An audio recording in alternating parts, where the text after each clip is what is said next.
जय हिंद दोस्तों, आप सभी का स्वागत है जी ना हिस्ट्री के यूट्यूब चैनल पर भाई। ठीक है, आज दोस्तों हम क्या पढ़ने वाले हैं यहाँ पर साइंस। क्या पढ़ेंगे भाई? साइंस। जैसे कि आप सबको पता है दोस्तों कि जो हमारा साइंस है हर एग्जाम के लिए इंपॉर्टेंट है, चाहे आपके एमपीपीएससी हो, एमपीएसआई हो, पटवारी हो, चाहे जेल प्रहरी, एसएससी, हर एग्जाम के लिए क्या है दोस्तों इंपॉर्टेंट, और हमारे लिए एक एक नंबर क्या है इंपॉर्टेंट है। और दोस्तों हम क्या करेंगे साइंस के अंदर बिल्कुल दोस्तों सरल भाषा पढ़ने वाले हैं, लेकिन हमारे आम भाषा में। यानी दोस्तों गारंटी है कि आपका साइंस में एक भी प्रश्न गलत नहीं जाएगा। आप केवल क्या करें, हमसे जुड़े रहें। आपका फिजिक्स, केमिस्ट्री, बायोलॉजी आपको कंप्लीट में करवाने वाला हूं यहाँ पर। ठीक है, ध्यान रहे कि हम साइंस पढ़ रहे हैं, आप इसका प्रॉपर तरीके से क्या करें, नोट्स बनाते चले, अपना कॉपी निकाले, पेन निकाले, और प्रॉपर तरीके से क्या करें, अपना नोट्स बनाते चले। हम कंप्लीट रूप से पढ़ने वाले दोस्तों। और आज दोस्तों साइंस का हम क्या पढ़ेंगे यहाँ पर, इंट्रोडक्शन यानी उसका परिचय पढ़ने वाले हैं कि साइंस को हम आखिर में स्टार्ट करें बायोलॉजी। उसके पहले हम देखेंगे क्या कि जो साइंस हमारे सामने, जिसके अंदर फिजिक्स भी आता है, केमिस्ट्री भी आता है, बायोलॉजी भी आता है, उस साइंस की डेफिनेशन क्या है, उसकी परिभाषा है, उस शब्द कहां से है, उसका अर्थ क्या है। तो आज दोस्तों इस लेक्चर के अंदर हम क्या देखेंगे, इंट्रोडक्शन किसका, साइंस का। आ जाओ भाई, सबसे पहले हम बात करें साइंस की कि साइंस शब्द की उत्पत्ति हम बात करें दोस्तों कि साइंस शब्द की उत्पत्ति किस भाषा से हुई। साइंस शब्द की उत्पत्ति, ओरिजिन ऑफ वर्ड, अगर दोस्तों हम बात करें कि ओरिजिन ऑफ वर्ड, यानी कि साइंस शब्द की उत्पत्ति दोस्तों किस शब्द से हुई है, ध्यान रखो। इसकी उत्पत्ति हुई है किससे, लेटिन भाषा के, लेटिन भाषा के सिंटिया शब्द से। लेटिन भाषा के सिंटिया, इसी है ना, लेटिन भाषा के सिंटिया शब्द से। यानी कि दोस्तों साइंस शब्द की जो उत्पत्ति हुई है यहाँ पर किससे हुई है, तो ध्यान रखना कि लेटिन भाषा के, कौन सी भाषा हमारी, तो भाषा हमारी कौन सी, लेटिन, और उसका शब्द कौन सा यहाँ पर, सिंटिया। यानी कि लेटिन भाषा के सिंटिया शब्द से हमारा क्या बना यहाँ पर, साइंस। यानी कि सिंटिया का विकृत रूप क्या बन गया आपका यहाँ पर, साइंस। आप पूछोगे सर लेटिन भाषा क्या है, दोस्तों समझो जिस प्रकार हिंदुस्तान के अंदर हिंदी बोली जाती है, उस प्रकार क्या हम बात करें कि हमारा मध्य अमेरिका और उसके पास में कैरिबियन सागर के द्वीपों में संयुक्त रूप से बोली जाने वाली एक भाषा है जिसको बोलते हैं क्या, लेटिन भाषा। और उसी लेटिन भाषा का शब्द आपका सिंटिया, उस सिंटिया का विकृत रूप क्या बन जाता है यहाँ पर, साइंस। ठीक है, तो हम बात करें from the Latin word, from the Latin word scientia, from the Latin word scientia. यानी कि दोस्तों लेटिन भाषा के सिंटिया शब्द से हमारा साइंस शब्द यहाँ पर बनाए। आगे दोस्तों हम बात करें कि यहाँ पर साइंस शब्द का अर्थ क्या होता है। साइंस शब्द का अर्थ हम बात करें मीनिंग, यानी इसका मीनिंग क्या है दोस्तों, इस शब्द का मीनिंग यहाँ पर क्या है, तो समझो साइंस शब्द का यहाँ पर मीनिंग है कि ज्ञान। क्या होता है साइंस का, साइंस का अर्थ होता है ज्ञान। यानी कि हम बात करें नॉलेज, क्या होता है दोस्तों, इसका अर्थ होता है नॉलेज, या फिर मैं बात करूं जानना। साइंस का अर्थ क्या होता है यहाँ पर, जानना। यानी कि टू नाउ, क्या होता है, टू नाउ। यानी साइंस कहता है हमें कि किसी के भी बारे में जानना, किसी के भी बारे में ज्ञान प्राप्त करना क्या है आपका, साइंस है। देखो उसके नाम में छुपा है विज्ञान, वी प्लस ज्ञान। यानी कि आप किसी के भी बारे में ज्ञान प्राप्त करो, जानो, वो सब आपका क्या यहाँ पर विज्ञान है, साइंस है। बात करें हम जिस बिल्डिंग के अंदर खड़े, उस बिल्डिंग के नींव के अंदर कौन से केमिकल पदार्थ है, इतने पर्वत पठार, इनको खोदो और निकालो तो कौन से केमिकल है, कौन सा पठार है। ये मार्कर है मेरे हाथ में, ये काई से बना है, कौन कौन से कंपाउंड है, कौन कौन से केमिकल है, कौन कौन सा पदार्थ है, ये जिससे बना होता है, इसके बारे में ज्ञान प्राप्त करना क्या हमारा यहाँ पर साइंस है। बात करें पंखा है, ये पंखा पश्चिम से पूर्व घूम रहा है, पूर्व से पश्चिम क्यों घूम रहा है, इसके अंदर ऐसा क्या लगा हुआ है जो घूम रहा है, इसके अंदर कौन सा तांबा है, कौन सा क्या है, इस सबके बारे में ज्ञान प्राप्त करना आपका क्या है, बिल्कुल साइंस है। यानी दुनिया की हर चीज के अंदर क्या छुपा हुआ दोस्तों, आपका साइंस यहाँ पर छुपा हुआ है। आगे दोस्तों हम बात करें साइंस शब्द की परिभाषा के बारे में कि साइंस की परिभाषा में क्या कहती है, साइंस शब्द की परिभाषा या साइंस की परिभाषा, डेफिनेशन, डेफिनेशन ऑफ साइंस। ठीक है, यानी साइंस की परिभाषा यहां पर क्या है समझो। तो साइंस की दोस्तों परिभाषा में कहती है कि प्रकृति के सुव्यवस्थित एवं क्रमबद्ध ज्ञान को साइंस कहते हैं। क्रमबद्ध ज्ञान को साइंस कहते हैं। क्या कहता है साइंस? कि प्रकृति के सुव्यवस्थित एवं क्रमबद्ध ज्ञान को क्या कहते हैं हम? साइंस। यानी कि हम बात करें systematic and sorted knowledge of nature is called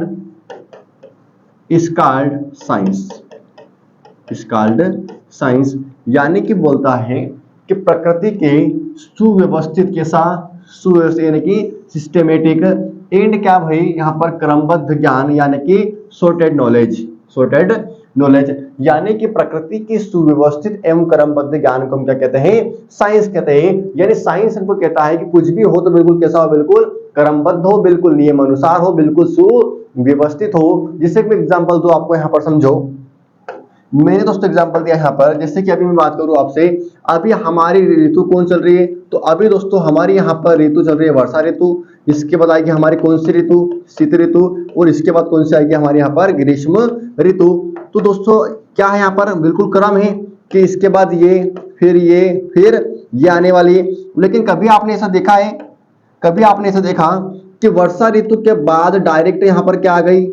ग्रीष्म ऋतु। कभी देखा आपने? ऐसा नहीं देखा। क्यों नहीं देखा? क्योंकि प्रकृति का सुव्यवस्थित एवं क्रमबद्ध ज्ञान ही हमारा क्या यहाँ पर साइंस है। वर्षा ऋतु के बाद आपकी शीत ही आएगी और शीत के बाद आपकी ग्रीष्म आएगी, डायरेक्ट आपकी ग्रीष्म ऋतु नहीं आएगी। मैं आपसे और पूछूं कि बताओ हमारी जो पृथ्वी है, पूर्व से पश्चिम घूमती है या हमारी पृथ्वी पश्चिम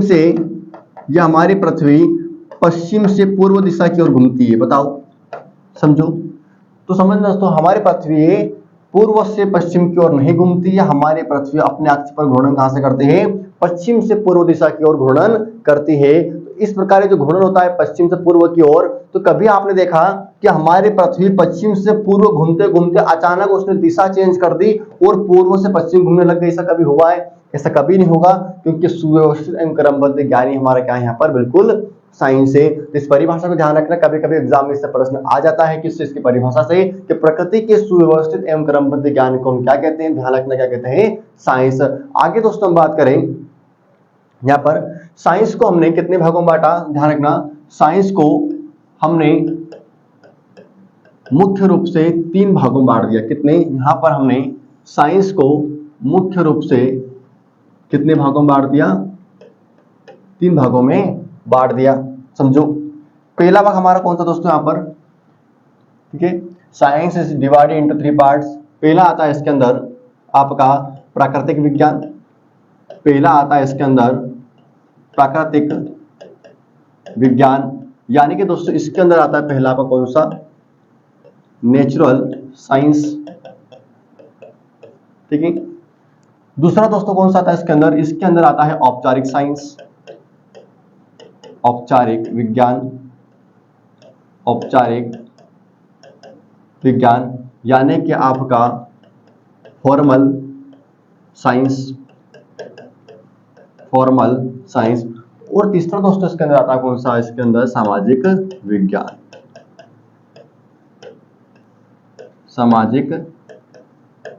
विज्ञान, यानी कि सोशल साइंस।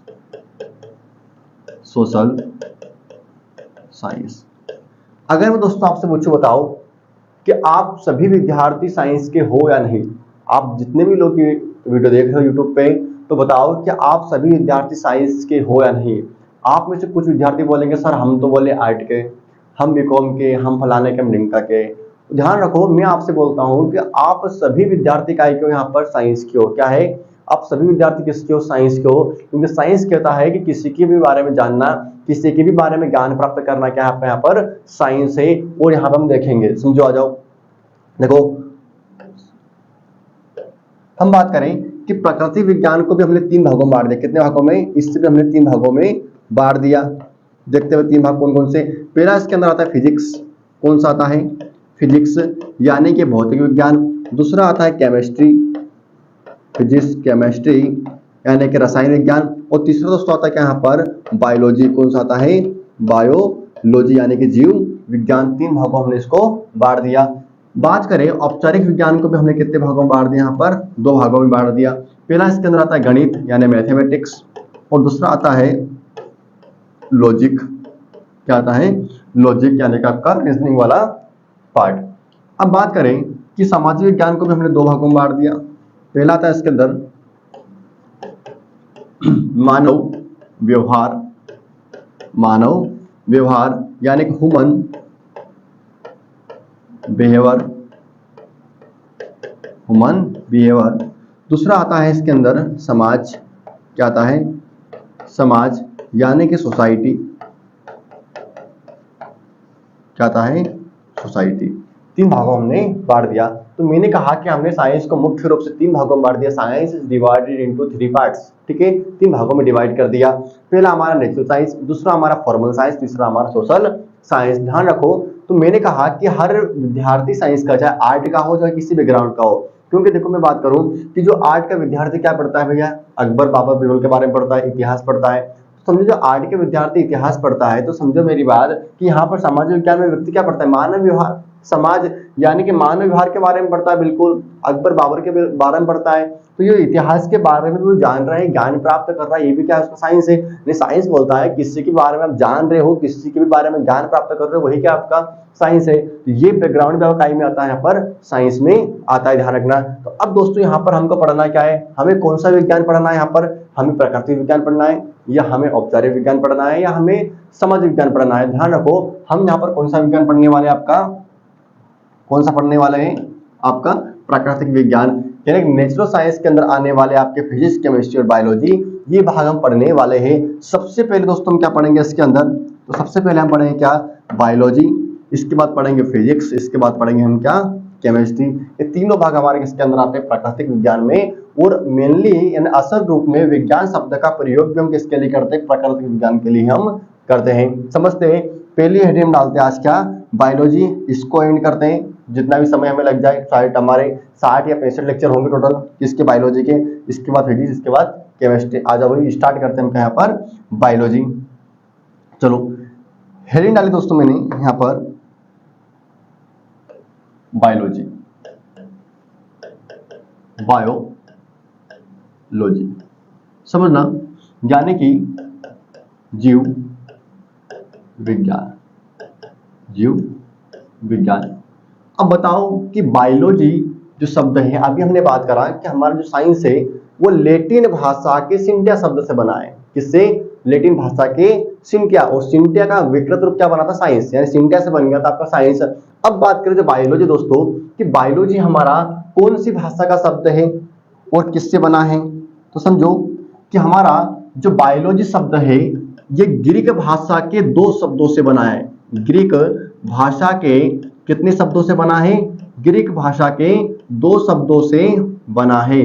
पहला शब्द कौन सा इसके अंदर दोस्तों, पहला इसके अंदर आता है बायोस। कौन सा आता है बायोस, और दूसरा कौन सा आता है इसके अंदर लोगोस। पहला बायोस, दूसरा आता है लोगोस। आगे बात करें कि दोस्तों यहाँ पर बायोस का मतलब क्या होता है, तो बायोस का यहाँ पर मतलब होता है जीव यानी कि जीवन, जीव या जीवन यानी कि हम बात करें लाइफ, क्या होता है लाइफ।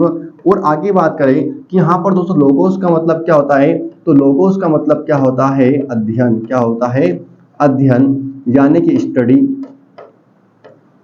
यानी कि दोस्तों हम बात करें कि जीवों के अध्ययन को हम क्या कहते हैं, यहाँ पर ध्यान रखना कि जीवों के अध्ययन को, जीवों का अध्ययन, जीवों का अध्ययन आप क्या कहलाएगा यहाँ पर जीव विज्ञान। यानी कि जीवों का अध्ययन आपका क्या कहलाएगा यहाँ पर जीव विज्ञान यानी कि बायोलॉजी। जीव मतलब जीवन, जीवन मतलब कि जिसके अंदर जीवन हो, जिसके अंदर जान हो। हम बात करें पेड़ पौधों के अंदर भी जान है, मनुष्य के अंदर भी जान है, ठीक है। जो छोटे छोटे सूक्ष्म जीव होते हैं, जीवाणु हो गया, आपका वायरस हो गया, जिसके बात करें हम आपका प्रोटोजोआ हो गए, आपके एल्गी हो गई, आपके शैवाल हो गए, ये सब भी काय में आते हैं आपके यहाँ पर बायोलॉजी के अंदर। किसके अंदर आते हैं, जीवों के अंतर्गत आते हैं, यानी जीवन के अंतर्गत आएंगे, यानी जीवों का जिसके अंतर्गत हम अध्ययन करेंगे वो चीज आपका कहलाएगी यहाँ पर जीव विज्ञान।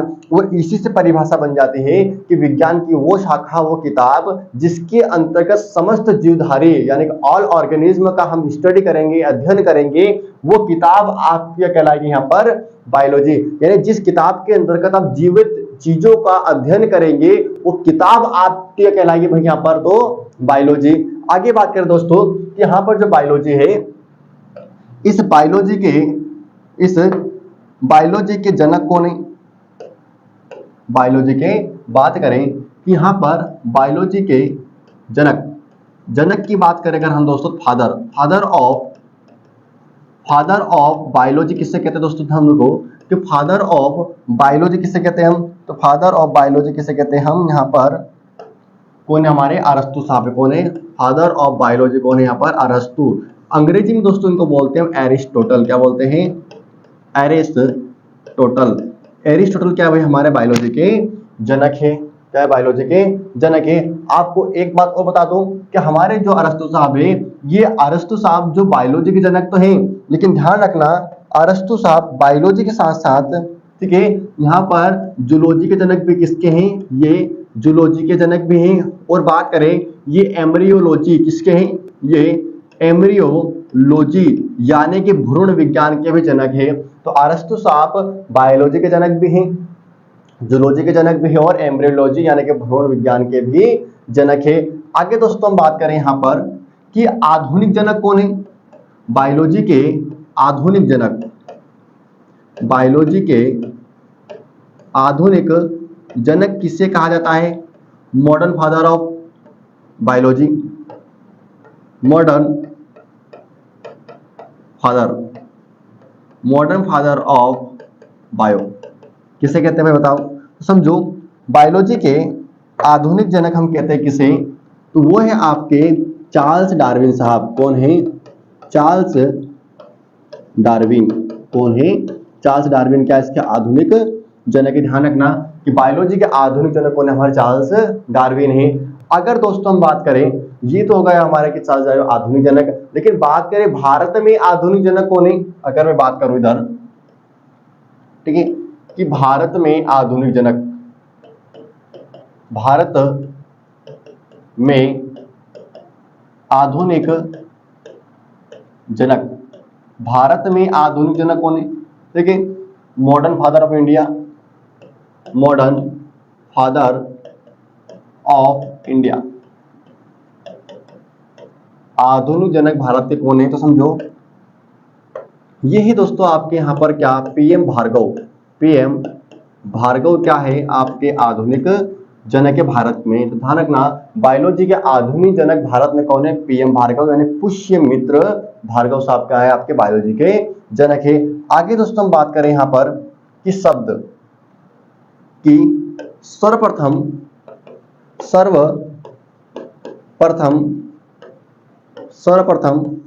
बायोलॉजी शब्द का प्रयोग, बायोलॉजी शब्द का प्रयोग किसने किया? समझो सर्वप्रथम बायोलॉजी शब्द का प्रयोग यहां पर किया है किसने? दो वैज्ञानिक थे। एक थे आपके लेमार्क साहब। कौन थे? एक थे आपके कौन? लेमार्क साहब। और एक थे आपके कौन दोस्तों यहाँ पर? ट्रेवेरेनस साहब क्या थे यहाँ पर? शब्द देने वाले हैं। ठीक है, ध्यान रखना कि दो वैज्ञानिक थे। इन्होंने शब्द कब दिया था? 1801 में। कब दिया था? 1801 ईस्वी में। 1801 ईस्वी में सर्वप्रथम बायोलॉजी शब्द का प्रयोग किया था लेमार्क और ट्रेवेरेनस ने। ये थे दोस्तों आपके फ्रेंच वैज्ञानिक। कैसे थे आपके? ये आपके थे फ्रेंच वैज्ञानिक और ये थे आपके जर्मन वैज्ञानिक। ध्यान रखना, एक फ्रेंच वैज्ञानिक और एक जर्मन वैज्ञानिक। आगे हम बात करें दोस्त,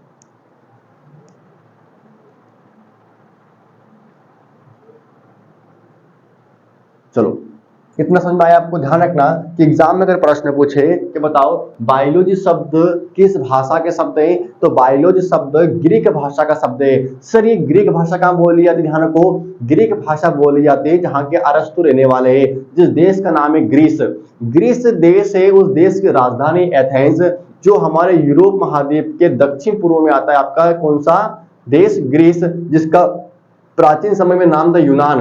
यूनान को आज हम क्या बोलते हैं, ग्रीस देश, और जहाँ के अरस्तु रहने वाले थे, जहाँ का सिकंदर रहने वाला था, सिकंदर का देश कह दूं या आपके अरस्तु का देश कह दूं, उसी देश का नाम था ग्रीस। और ग्रीस देश की भाषा थी आपकी ग्रीक, और उसी ग्रीक भाषा के दो शब्द बायोस और लोगोस से आप क्या बन गए यहाँ पर बायोलॉजी शब्द बना है, जिसमें दोस्तों बायोस का अर्थ होता है जीव या जीवन, जिसको हम बोलते हैं लाइफ, और लोगोस का मतलब होता है अध्ययन। बायोस मतलब कि जिसमें जीवित होती है, जिसमें लिविंग ऑर्गेनिज्म आते हैं, वो होती है आपकी जीवित चीजें, ठीक है। ये दो शब्दों से बना है, तो जीवों का अध्ययन आपको क्या कहलाता है यहाँ पर बायोलॉजी कहलाता है। बात करें हम कि जीव विज्ञान के जनक कौन है, यानी बायोलॉजी के जनक कौन है, father of zoology, sorry father of biology किसे कहते हैं हम, तो किसे कहते हैं यहाँ पर अरस्तु साहब कहते हैं, अंग्रेजी में बोलते हैं एरिस्टोटल।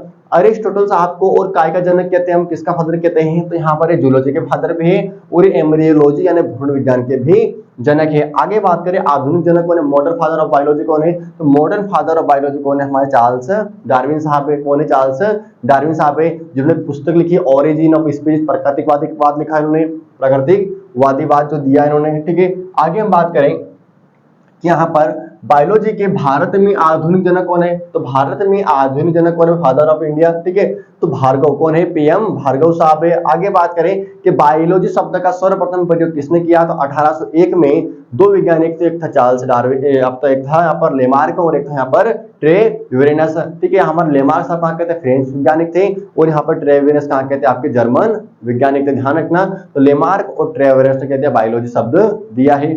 आगे दोस्तों हम पढ़ते हैं यहाँ पर, समझो, चलो आगे हमारी परिभाषा आती है क्या, कि बायोलॉजी को कितने भागों में बांटा, ये तो हमने देख लिया बायोलॉजी का इतिहास।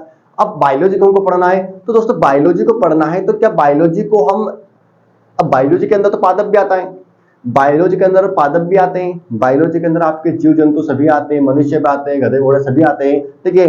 आपके बात करें कि बायोलॉजी के अंदर जितने सूक्ष्म जीव है, चाहे आपका शैवाल हो गया, कवक हो गया, जीवाणु हो गया, आपका वायरस हो गया, आपका प्रोटोजोआ हो गए, ये सब आते हैं, आनुवंशिकी इसके अंदर आती है। तो बायोलॉजी के अंदर कई कैटेगरी आती है अलग अलग। तो क्या किया कि अध्ययन की सुविधा हेतु या सरल रूप से स्टडी करने के लिए हमने बायोलॉजी को 4 अलग अलग भागों में बांट दिया, जिससे क्या होता है कि हम इसकी स्टडी आसान भाषा में कर सके, हमको अच्छे समझ में आ सके। तो समझो कि अध्ययन की सुविधा हेतु बायोलॉजी को 4 भागों में बांट दिया, ठीक है। ध्यान रखना कि अध्ययन की सुविधा हेतु बायोलॉजी को कितने भागों में बांट दिया, यहाँ पर 4 भागों में बांट दिया। बायोलॉजी को 4 भागों में, देखते कौन कौन से।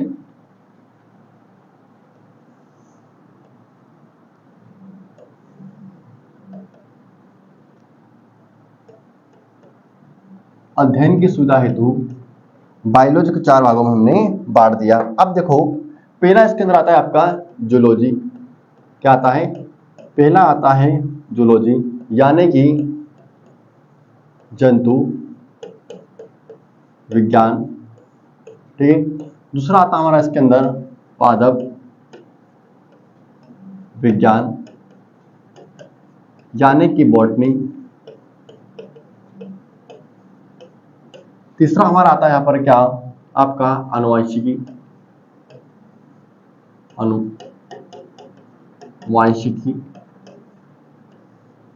यानी कि जेनेटिक्स। और चौथा आपका आता है सूक्ष्मजीव विज्ञान, सूक्ष्मजीव विज्ञान, यानी कि आपका आता है यहाँ पर क्या, सूक्ष्मजीव विज्ञान। आप समझे भाई, सूक्ष्मजीव विज्ञान है यानी माइक्रोबायोलॉजी।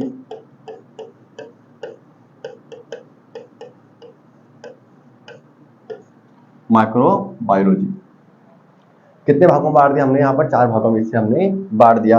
अब समझो क्या हम समझते हैं सबसे पहले कि बायोलॉजी के सरल भाग पढ़ने के लिए तो हमने इसके 4 टुकड़े कर दिए कि पहले हम पढ़ लेंगे जीव विज्ञान को, फिर हम पढ़ लेंगे पादप विज्ञान को, फिर पढ़ेंगे आनुवंशिकी, फिर पढ़ेंगे हम सूक्ष्मजीव, ताकि हमारा क्या हो यहाँ पर बिल्कुल सिस्टमेटिक हम पढ़ सके, गुड़ गोबर ना हो। हम एक पन्ना पढ़ेंगे पादप का, फिर दूसरा पन्ना पढ़ लेंगे हम जंतु का, फिर तीसरा पढ़ लेंगे आनुवंशिकी का, चौथा पढ़ लेंगे हम बैक्टीरिया का। तो इसमें क्या होगा, आपकी जो पिक्चर पूरी गुड़ हो जाएगी। तो हम समझते हैं कि पहले एक एक पार्ट को निपटाया जाए अच्छे से, बिल्कुल सरल भाषा में। तो पहले दोस्तों हम क्या पढ़ेंगे, इसके अंदर आपका बायोलॉजी, फिर पादप विज्ञान, फिर आनुवंशिकी, फिर आपका पढ़ेंगे हम सूक्ष्मजीव विज्ञान। तो आज करेंगे क्या हम, तो इनका केवल हम क्या देखने वाले हैं कि इनकी डेफिनेशन देखने वाले हैं, या आखिर में है चीज क्या, इनके फादर कौन है हम ये देखने वाले हैं, फिर इनको सिस्टमेटिक रूप से आगे चालू करेंगे। समझो, सबसे पहले दोस्तों हम बात करें जंतु विज्ञान। पहले समझते जूलॉजी को, थोड़ा सा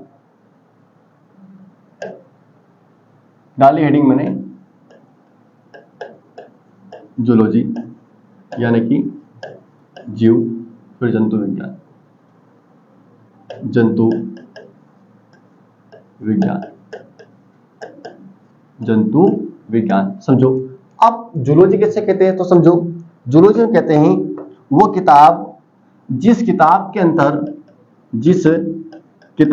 अंदर जंतुओं का अध्ययन किया जाता है, जिस किताब के अंदर किसका अध्ययन किया जाता है भाई, जंतुओं का अध्ययन किया जाता है, उस किताब को हम क्या कहते हैं यहाँ पर, जंतु विज्ञान कहते हैं। सर जैसे क्या, सर जैसे आप बता रहे हो जंतु, तो जंतु कौन, तो भाई जंतु हम कौन है, हम जंतु थे। जैसे कि हम बात करें जिसमें मनुष्य का अध्ययन हो, जिसमें पशु का अध्ययन हो, जिसमें पक्षियों का अध्ययन हो, ठीक है, जिसमें आपके सरीसृप का अध्ययन हो, रेप्टाइल्स जिसको हम बोलते हैं, जिसमें आपका किसके उभयचरों का अध्ययन हो, उभयचरों का एम्फीबियंस का अध्ययन हो, जिसमें कीटों का अध्ययन हो, ये सब क्या आपके जंतु विज्ञान के अंदर आते हैं।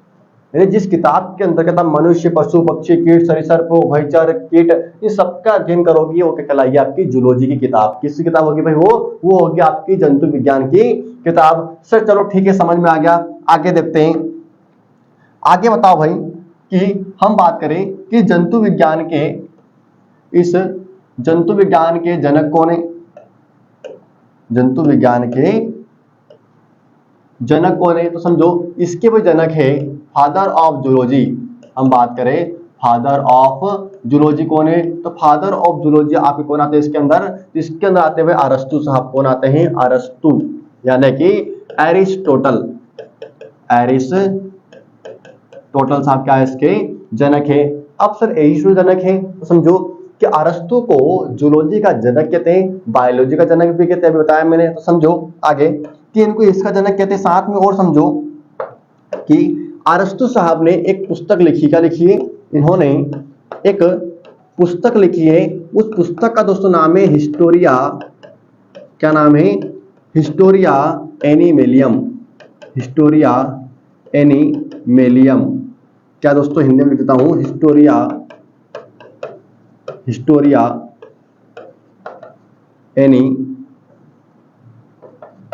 एनिमेलियम, हिस्टोरिया एनिमेलियम की पुस्तक का नाम है, जिसके अंदर इन्होंने किसका अध्ययन किया है, तो जंतुओं का अध्ययन किया है। ठीक है, तो सर कितने प्रकार के जंतुओं पर अध्ययन किया, तो समझो इन्होंने अध्ययन किया है, लगभग स्टडी करी है लगभग 500 प्रकार के जंतुओं पर, लगभग 500 प्रकार के जंतुओं पर इन्होंने क्या की, स्टडी की है।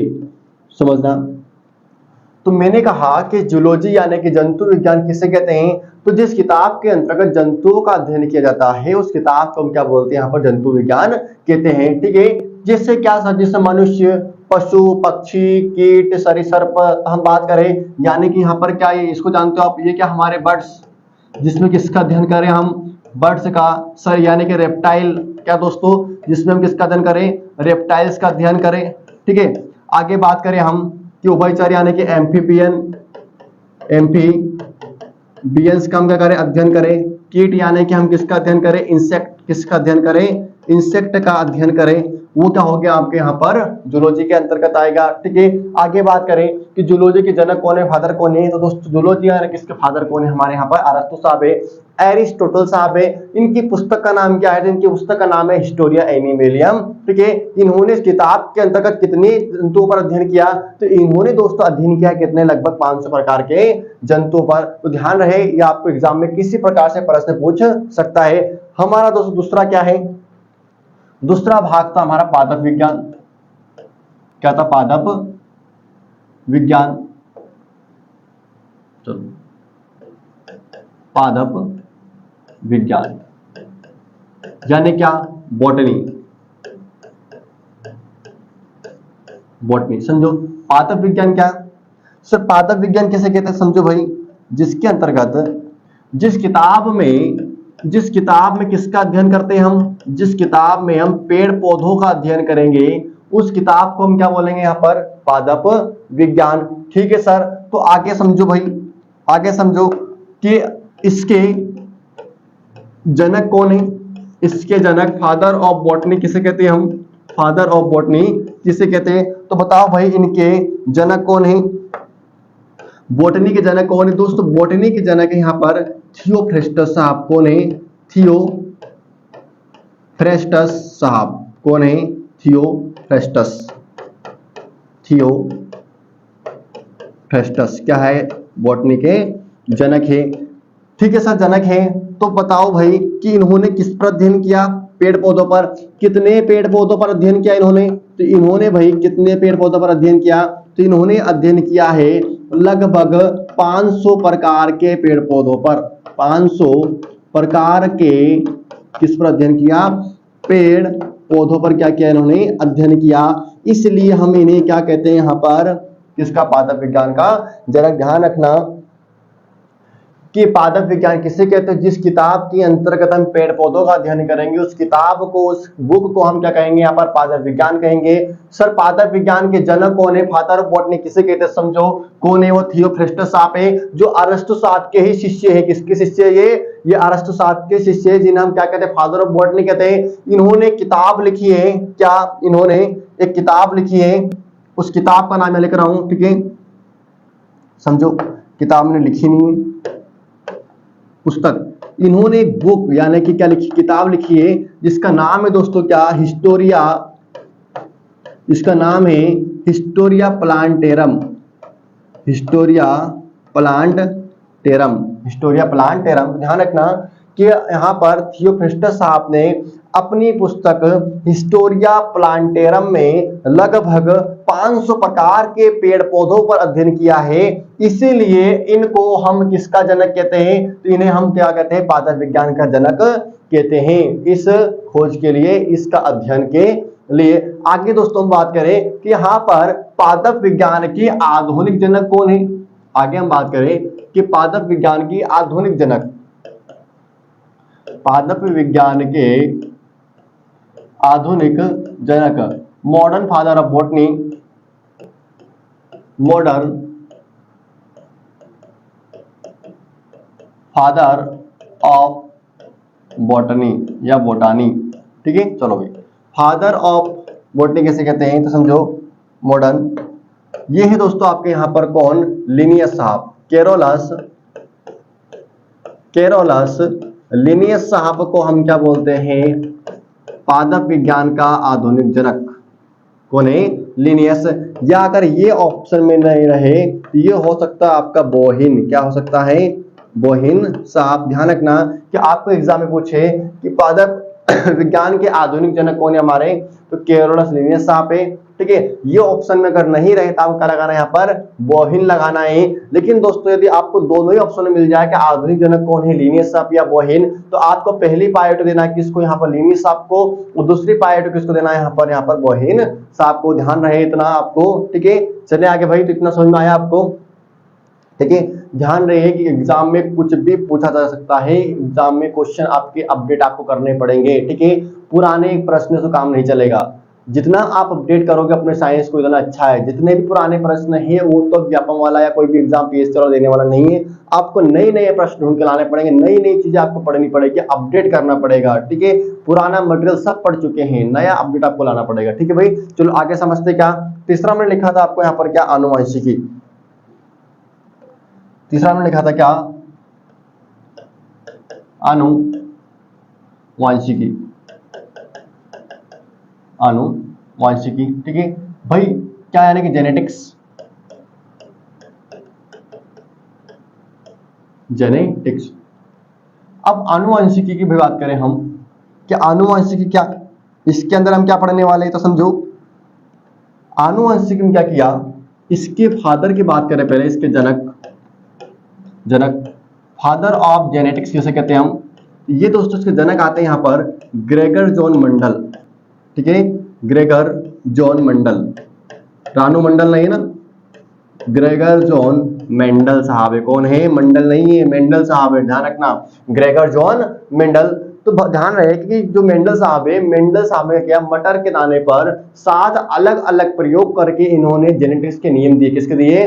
कि मेंडल साहब ने मटर पर क्या किया, 7 अलग अलग प्रयोग किए और आनुवंशिकता क्या क्या यहाँ पर नियम दिए। भाई यहाँ पर आनुवंशिकता क्या है, क्या कहा आनुवंशिकता, यानी कि जो आपका गुणसूत्र होता है, डीएनए होता है, इनमें क्या होते हैं, आपके आनुवंशिक लक्षण होते हैं, जेनेटिक मटेरियल होता है। तो इनके अंदर जेनेटिक मटेरियल होता है, तो क्या करता है, ये माता पिता के लक्षणों को एक पीढ़ी से दूसरी पीढ़ी तक ले जाते हैं, यानी कि एक पीढ़ी से लक्षणों को दूसरी पीढ़ी में ले जाते हैं। यही आप क्या यहाँ पर क्या है, आनुवंशिकता है, वंशागति का नियम है, ठीक है। तो ये हम किसके पर पढ़ेंगे दोस्तों, आनुवंशिकता के अंदर पढ़ने वाले हैं। तो अभी केवल आपको इतना ध्यान रखना है कि यहाँ पर आनुवंशिक के जनक कौन है, फादर कौन है, यहाँ पर ग्रेगर जॉन मेंडल है। अगर पूछे आपसे कि आधुनिक जनक कौन है, इसके आधुनिक जनक, यानी कि हम बात करें कि यहाँ पर आनुवंशिकता के आधुनिक जनक कौन है, तो ये है दोस्तों कौन, मॉर्गन साहब। कौन है इसके आधुनिक जनक, कौन है, मॉर्गन साहब है, ध्यान रखना। तो आनुवंशिकता क्या है भैया, जिसमें जो आनुवंशिक लक्षण होते हैं, माता पिता के लक्षणों को एक पीढ़ी से दूसरी पीढ़ी में ले जाते हैं, यही आपका क्या आनुवंशिकता का नियम है। इसमें ग्रेगर जॉन मेंडल साहब ने 7 अलग अलग प्रयोग किए मटर पर, जिससे इन्होंने आनुवंशिकता के नियम दे। बाद में आए मॉर्गन साहब, इन्होंने कई नियम दे, इनको पढ़ेंगे इस पूरे चैप्टर के अंदर, कहानी के अंदर, ठीक है। चलो अगला हम समझते हैं, ध्यान रखना। अगला आता है हमारा माइक्रोबायोलॉजी, सूक्ष्म जीव विज्ञान, सूक्ष्म जीव विज्ञान, यानी कि माइक्रोबायोलॉजी। माइक्रोबायोलॉजी देखो, समझो सूक्ष्म जीव विज्ञान क्या है। तो सूक्ष्म जीव विज्ञान वो है कि वो किताब जिसके अंतर्गत हम छोटे छोटे जीवों का अध्ययन करते हैं, वो किताब जिसके अंतर्गत हम किसका अध्ययन करेंगे, जिसमें हम छोटे छोटे जीवों का क्या करेंगे, छोटे छोटे जीवों का अध्ययन। सर ये छोटे छोटे जीव क्या, छोटे छोटे जीव कौन से होते हैं सर, तो समझो छोटे छोटे जीव, जैसे हम बात करें आपका जीवाणु यानी बैक्टीरिया हो गया, बैक्टीरिया, फिर बात करें आपका विषाणु यानी कि आपका वायरस हो गया, जो आपकी किसकी, निर्जीव और सजीव की बीच की कड़ी है आपका विषाणु, ठीक है। जीवित के अंदर जीवित हो जाता है, बाहर जाने के बाद मृत हो जाता है। चाहे लाखों करोड़ों वर्ष का आपका अगर ये विषाणु बाहर पड़ा है हमारे सामने निर्जीव वस्तुओं पर, तो करोड़ों वर्षों तक ये क्या रहेगा, निर्जीव रहेगा, ठीक है, नॉन लिविंग रहेगा। लेकिन जैसे किसी लिविंग के संपर्क में आएगा, किसी जीवित चीज के संपर्क में आएगा, तो ये क्या हो जाएगा, जीवित हो जाएगा। जैसे कोरोना वायरस बाहर पड़ा है तो क्या है, निर्जीव है, अंदर आकर क्या हो जाएगा, जीवित है। तो दोनों के बीच की कड़ी माना जाता है, ठीक है। अगर बात करें प्रोटोजोआ, ठीक है, और क्या आपके इसके अंदर कवक यानी आपके फंगस, ठीक है, और क्या इसके अंदर आपका शैवाल यानी कि एल्गी, ये सब आप काय में आते हैं, यहाँ पर सूक्ष्म जीव के अंतर्गत आते हैं। इन्हीं का अध्ययन हम काय में करते हैं, सूक्ष्म जीव विज्ञान के अंतर्गत करते हैं। आगे दोस्तों हम बात करें कि इसके जनक कौन है, ध्यान रहे कि इसके जनक कौन है, ठीक है। बताओ भाई सूक्ष्म जीव विज्ञान माइक्रोबायोलॉजी के जनक कौन है। ये दोस्तों आपको कौन यहाँ पर एंटोनी वॉन ल्यूवेनहॉक कौन है, एंटोनी वॉन ल्यूवेनहॉक क्या इसके जनक है, फादर है, ठीक है। क्या इसके फादर ऑफ माइक्रोबायोलॉजी, क्या लिखा मैंने, एंटोनी वॉन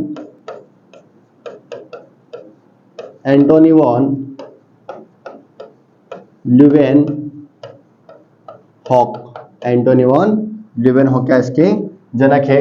आगे दोस्तों हम बात करें कि इसके आधुनिक जनक कौन है, माइक्रोबायोलॉजी के आधुनिक जनक, modern father of microbiology, modern father of microbiology कौन है भाई, तो मॉडर्न फादर ऑफ माइक्रोबायोलॉजी कौन है, ये है आपके कौन, लुईस पाश्चर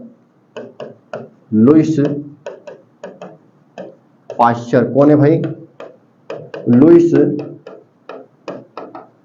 पाश्चर क्या इसके आधुनिक जनक। ध्यान रखना कि सूक्ष्म जीव विज्ञान माइक्रोबायोलॉजी के अंतर्गत हम छोटे छोटे जीवों का अध्ययन करेंगे। अभी नहीं किया, आप करेंगे आगे हम, ठीक है। इसमें जीवाणु, विषाणु, प्रोटोजोआ, कवक, शैवाल आदि काम का करने वाले, अध्ययन करने वाले ही। इसके जनक कौन है, फादर कौन है भाई, तो इसके एंटोनी वॉन ल्यूवेनहोक। आगे बात करें इसका आधुनिक जनक कौन है हमारे यहाँ पर, father, modern father of microbiology, ये हमारे लुईस पास्चर साहब है। तो ध्यान रहे, इतना आप क्वेश्चन आ सकता है एग्जाम में किसी प्रकार से भी, तो इसको आप दे सकते। बाकी आगे हम डिटेल में इसको पढ़ने वाले हैं। आगे समझो दोस्तों कि इसके बाद हम बात करें आगे कि बायोलॉजी। अब बायोलॉजी को क्या किया कि आगे जाकर हमारे एक वैज्ञानिक आते हैं केरोलस लिनियस साहब, जिनको हम क्या बोलते हैं, आधुनिक जनक किसका बोलते हैं, पादप विज्ञान का। तो आगे आते हैं हमारा जीवधारियों का वर्गीकरण। क्या आता है,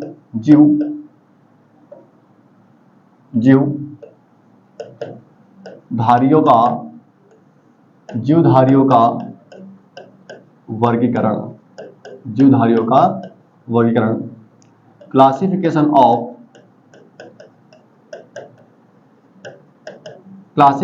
ऑफ एनिमल।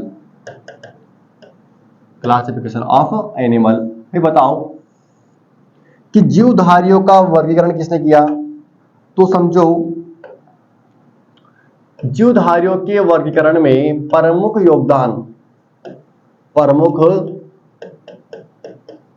योगदान है किसका, केरोलस लिनियस साहब का। किसका है भाई, केरोलस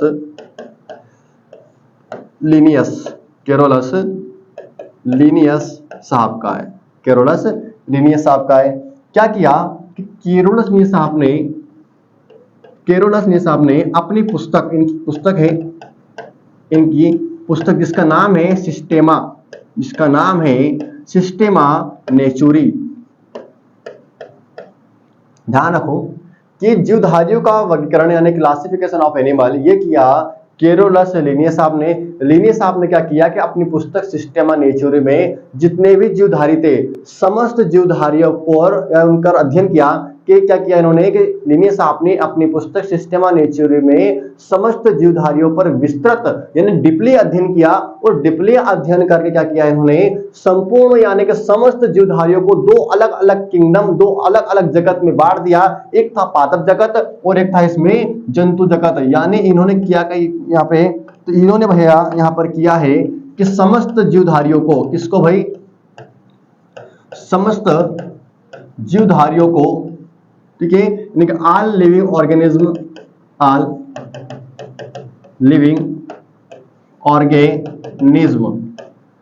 पर क्या किया इन्होंने, डीपली अध्ययन। क्या किया यहाँ पर, डीपली यानी कि विस्तृत, क्या किया इन्होंने, विस्तृत अध्ययन किया। इन्होंने विस्तृत अध्ययन किया और इन्होंने क्या किया, इन्हें दो भागों में बांट दिया। एक भाग था इसके अंतर्गत पादप जगत, एक भाग कौन सा था, पादप जगत, और एक भाग कौन सा था इसके अंदर आपका जंतु जगत। कौन सा था, जंतु जगत, ठीक है। यानी कि एक को नाम दिया इन्होंने यहां पर कौन सा, प्लांट किंगडम, और एक को नाम दिया यहां पर एनिमल किंगडम।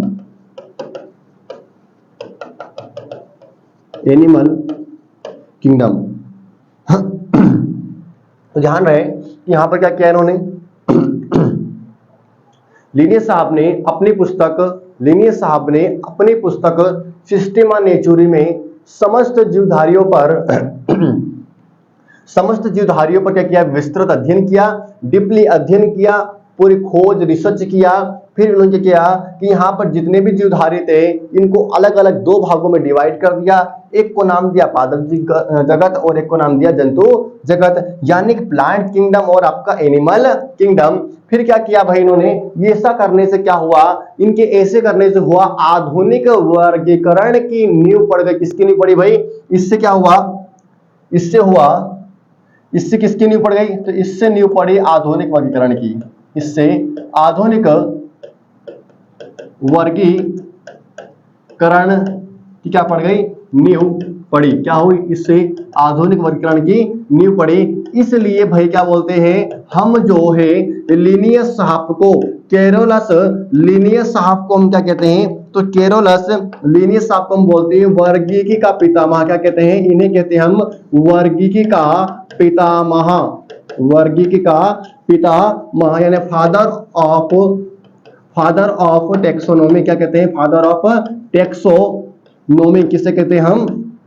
तो लिनियस साहब को। कौन से लिनियस साहब भाई? ये तो ये हमारे केरोलस लिनियस साहब। तो केरोलस लिनियस साहब को हम बोलते हैं वर्गीकी का पितामह यानी फादर ऑफ टेक्सोनोमी। तो ध्यान रहे कि इन्होंने दो अलग अलग जगत में बांट दिया, जंतु जगत और पादप जगत। इससे क्या हुआ? इससे आधुनिक वर्गीकरण की नींव पड़ी। नींव पड़ने के कारण क्या कहा कि वर्गीकी का पितामह फादर ऑफ टेक्सोनोमी किसे कहा जाने लगा? ये कहा जाने लगा लिनियस साहब को। तो एग्जाम में प्रश्न आ सकता है कि फादर ऑफ टेक्सोनोमी किसे कहते हैं? वर्गीकी का पितामह किसे कहते हैं? ध्यान रखना किसे कहते हैं? यहाँ पर लिनियस साहब को किसे कहते हैं? लिनियस साहब को।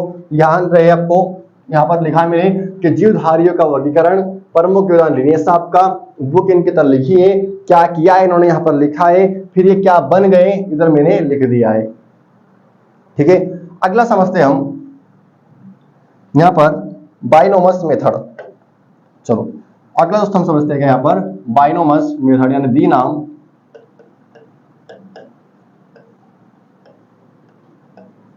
द्विनाम पद्धति।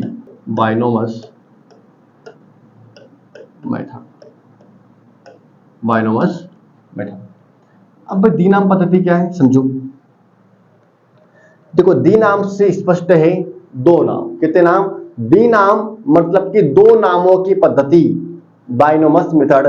इसमें दो नाम किसने दिए तो समझो, इसके जनक या इसके प्रमुखता वाले व्यक्ति है द्विनाम पद्धति देने वाले व्यक्ति, या मैं बोल दूं इसके जनक ही बोल देता हूं मैं। द्विनाम पद्धति के जनक कौन है? ये दोस्तों यहाँ पर इनका नाम आता है केरोलस लिनियस। कौन है ये है केरोलस लिनियस साहब। अब केरोलस लिनियस साहब को हम बोलते हैं क्या? द्विनाम पद्धति के जनक। भाई लिनियस साहब ने क्या किया कि जितने भी क्या है जीवधारी है, सभी जीवधारियों का नाम दो नामों से बना दिया। कितने नामों से? दो नामों से। भाई ऐसा क्यों किया? देखो लिनियस साहब के वैज्ञानिक व्यक्ति है, और वैज्ञानिक जो व्यक्ति होते हैं वो बिल्कुल दिमाग से कैसे होते हैं? पागल होते हैं। कैसे होते हैं? पागल। वो जो पागल होता है वही क्या करता है? इतिहास रचता है। अच्छे लोग तो यहाँ खड़े होकर पढ़ाते हैं, लेकिन जो पागल होते हैं वो इतिहास रच देते हैं, वो वैज्ञानिक बन जाते हैं। कैसे ही? देखो लिनियस साहब थे, लिनियस साहब ने सोचा क्या जितने भी दुनिया भर में जीवधारी है, चाहे जंतु हो चाहे पादप हो, जो भी हुआ, ठीक है, इस सभी के दुनिया भर में अलग अलग नामों से इनको पुकारा जाता है। सभी को चाइना में किस नाम से पुकार रहे किसी व्यक्ति को, किसी जंतु को, किसी पादप को, भारत में किस नाम से पुकार रहे, अमेरिका में किस नाम से पुकार रहे, सभी जंतुओं को, सभी पादपों को अलग अलग नामों से पुकारा जाता है। तो लिनियस साहब ने सोचा कि क्यों ना ऐसा कोई नाम दिया जाए कि जिससे दुनिया भर में सभी जीवों को एक ही नाम से पुकारा जाए। तो ये लेके आए क्या? द्विनाम पद्धति। इन्होंने सोचा भाई जो भारत में जो मानव है, जो इंसान है, तो भारत में इंसानों को हम बोलते हैं मानव। क्या बोलते हैं? मानव कहते हैं। बात करें अमेरिका लंदन में क्या बोलते थे? ह्यूमन। क्या बोलते हैं? ह्यूमन। तो यहाँ पर मानव, वहां पर ह्यूमन। इसी प्रकार हर जीव को अलग अलग नामों से पुकारा जाता है हर देश के अंदर। तो ये लेकर आए जी क्या? द्विनाम पद्धति, दो नामों की पद्धति। तो इन्होंने संपूर्ण जीवधारियों का नाम दो नाम अलग अलग से बना दिया। देखो कैसे समझते हैं। इन्होंने क्या किया कि समस्त जीवधारियों का नाम, समस्त जीवधारियों का नाम, समस्त जीवधारियों का नाम इन्होंने लैटिन भाषा के दो शब्दों से बना दिया। कितने? लैटिन भाषा के दो शब्दों से। कितने? यानी लैटिन भाषा के दो वर्ड, लैटिन वर्ड। कितने लैटिन वर्ड? दो लैटिन भाषा से बना दिया। सर दो नाम कौन कौन से? देखो भाई, इन्होंने समस्त जीवधारियों के नाम में एक नाम दिया इन्होंने वंश का नाम। एक नाम कौन सा दिया? वंश का नाम। दूसरा नाम दिया जाति का नाम। यानी कि एक तरफ होगा उसका वंश, एक तरफ होगा उसका जाति, यानी कि जीनस नेम, जीनस नेम, और एक होगा स्पीशीज नेम, स्पीशीज नेम। दो नेमों से बना दिया। किसका नाम बनाया इन्होंने? किसका नाम बनाया भाई? सभी जीवधारियों का। सभी जीवधारी, चाहे पादप हो चाहे जंतु हुआ, लैटिन भाषा के दो शब्दों से इन्होंने बना दिया। सर कैसे? समझो, जैसे मैं एग्जांपल दूं यहां पर, जैसे मानव का वैज्ञानिक नाम, जैसे मानव का वैज्ञानिक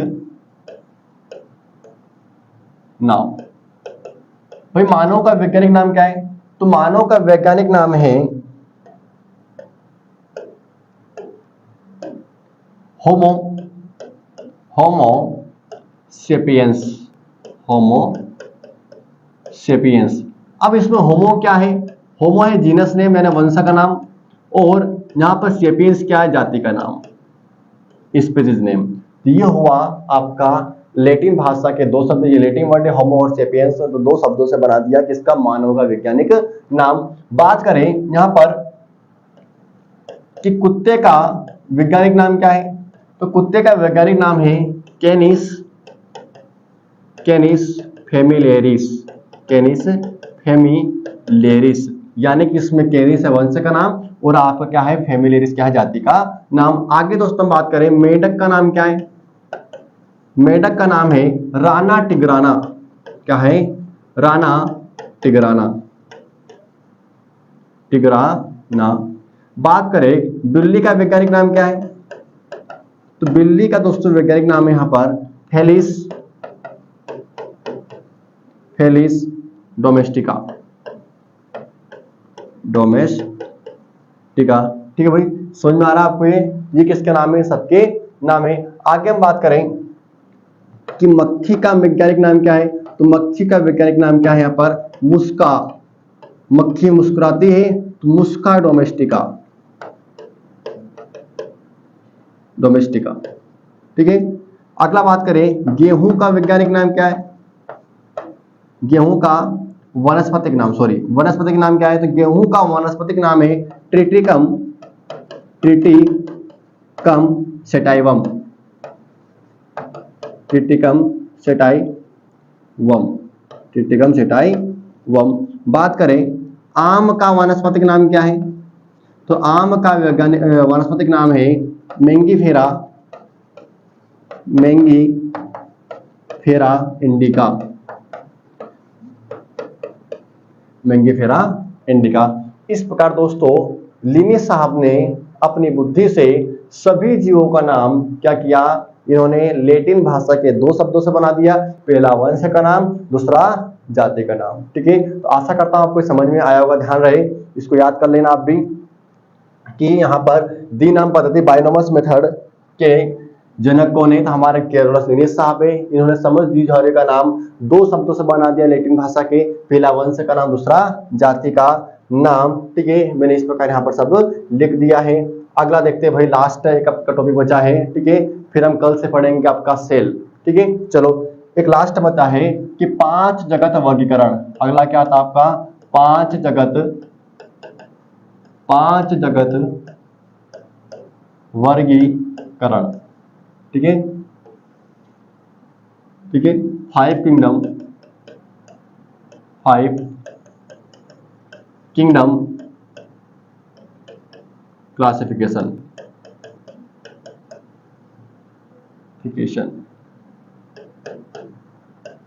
ठीक है, समझो। बताओ भाई कि 5 जगत वर्गीकरण किसने किया? तो 5 जगत वर्गीकरण किया है हमारे R.H. विटेकर साहब ने। ठीक है, बात करें कि इसके जनक कौन है? तो इसके जनक हमारे आते हैं फादर कौन? 5 जगत वर्गीकरण के फादर आते हैं हमारे R.H. विटेकर साहब। कौन आते हैं? R.H. विटेकर साहब। इन्होंने क्या किया? इन्होंने बताया कि इन्होंने किया कि समस्त जीवधारियों को कोशिकी संरचना के आधार पर 5 भागों में बांट दिया। क्या किया इन्होंने? यहां पर विटेकर साहब ने समस्त जीवधारियों को, समस्त जीवधारी, all living organism, all living organism को, समस्त जीवधारियों को किसके आधार पर? कोशिकी संरचना के आधार पर। कोशिकी संरचना के आधार पर।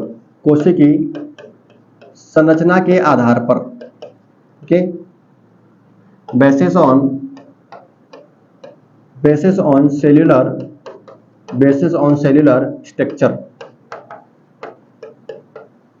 स्ट्रक्चर। ठीक है, कितने भागों में बांट दिया? इसके आधार पर इन्होंने सभी जीवों को 5 भागों में बांट दिया। यानी कि इस पृथ्वी पर रहने वाले जीवों को इन्होंने कितने भागों में बांट दिया? 5 भागों में। यानी कि 5 जगत वर्गीकरण देने वाला व्यक्ति कौन है यहाँ पर? तो आर.एच. व्हिटेकर साहब है।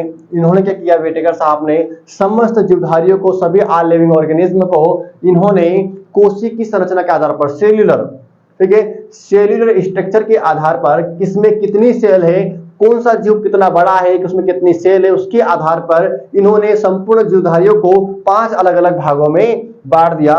मोनेरा, प्रोटिस्टा, मोनेरा, प्रोटिस्टा, ठीक है। फिर आता है आपका फंगस, फंगस, फिर आपका आता है क्या? एनिमल या और प्लांट्स, ठीक है। यानी कि आपका मोनेरा,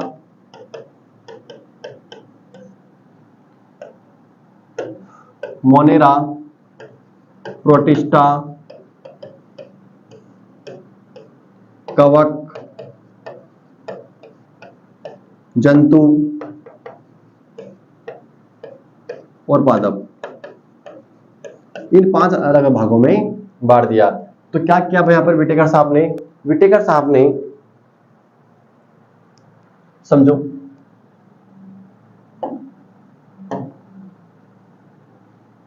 समझो भाई, व्हिटेकर साहब ने सभी जीवों को 5 अलग अलग भागों में बांट दिया। किसके आधार पर? कोशिका संरचना के आधार पर। समझो क्या किया इन्होंने? सभी जितने भी यहां पर लिविंग ऑर्गेनिज्म थे, ठीक है, ऑर्गेनिज्म, यानी कि इस अर्थ पर, अर्थ यानी कि पृथ्वी पर, पृथ्वी पर जितने भी लिविंग ऑर्गेनिज्म थे उनको उन्होंने कितने भागों में बांट दिया? 5 भागों में बांट दिया। समझते 5 भाग कौन कौन से? 1, 2, 3, 4 और 5, 5 अलग अलग भागों में बांट दिया। देखो पहला कौन सा? तो पहला इसके अंदर आता है कौन सा? अपना यहां पर मोनेरा, पहला भाग बांटा इन्होंने मोनेरा में। पृथ्वी पर जितने भी जीव है, जितने भी जीवधारी है, इनको इन्होंने 5 भागों में बांट दिया। किसके आधार पर? सेल के आधार पर, कोशिका की संरचना के आधार पर। दूसरा कौन सा यहाँ पर? Protista, protista. तीसरा कौन सा यहाँ पर? कवक यानी कि फंगस। तीसरा कौन सा हमारा यहाँ पर? एनिमल, यानी कि आपका यहाँ पर क्या? जंतु। इधर क्या आपका? प्लांट्स, यानी कि पादप। कितने भागों में बांट दिया भाई? यहाँ पर इन्होंने 5 अलग अलग भागों में बांट दिया। ध्यान रहे कि यहाँ पर आर.एच. व्हिटेकर साहब ने, आर.एच. व्हिटेकर साहब ने समस्त जीवधारियों को कोशिका संरचना के आधार पर क्या किया?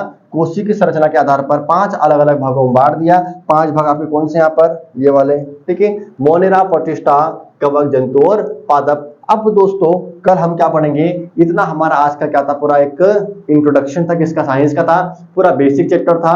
कल दोस्तों हमारा टॉपिक पे जाएंगे, किस पे? सेल पे। क्या पढ़ेंगे? सेल पे। क्योंकि इसके अंदर हम जो स्टार्ट किया हमने बायोलॉजी, और बायोलॉजी के अंदर हम सारी चीज पढ़ने वाले हैं। आपका पोषण, सेल, पोषण, आपका विटामिन हो गया, उसके अंदर आपका कार्बोहाइड्रेट, वसा, ठीक है, आपका कोशिका की संरचना के आधार पर हम बात करें, जितने भी उसके अंदर पार्ट्स है सभी हम इसके अंदर पढ़ने वाले हैं। क्या भाई कल हम क्या पढ़ने वाले हैं दोस्तों? कल हम पढ़ने वाले क्या? इसके अंदर हम सारी चीजें पढ़ने वाले हैं। कल हम स्टार्ट करेंगे क्या? सेल, यानी कि कोशिका। क्या पढ़ने वाले हैं? कोशिका, ठीक है। अब कोशिका के बाद हम पढ़ेंगे पोषण, पोषण के बाद हम पढ़ेंगे ग्रंथि, ग्रंथि के बाद हम पढ़ सकते हैं दोस्तों क्या? कंकाल तंत्र, आपका तंत्रिका तंत्र, प्रजनन तंत्र, उत्सर्जन तंत्र, रक्त परिसंचरण तंत्र, प्रजनन तंत्र, ठीक है, आपके जंतु तक सभी जितने भी दोस्तों आपके आएंगे चैप्टर, हमें एक बार बिल्कुल सीक्वेंस से पढ़ते जाएंगे। आज दोस्तों आशा करता हूँ आज आपको समझ में आया होगा। जितना हमने इंट्रोडक्शन पढ़ा है, कल हम पढ़ने वाले क्या? यहाँ पर सेल। जय हिंद, जय भारत।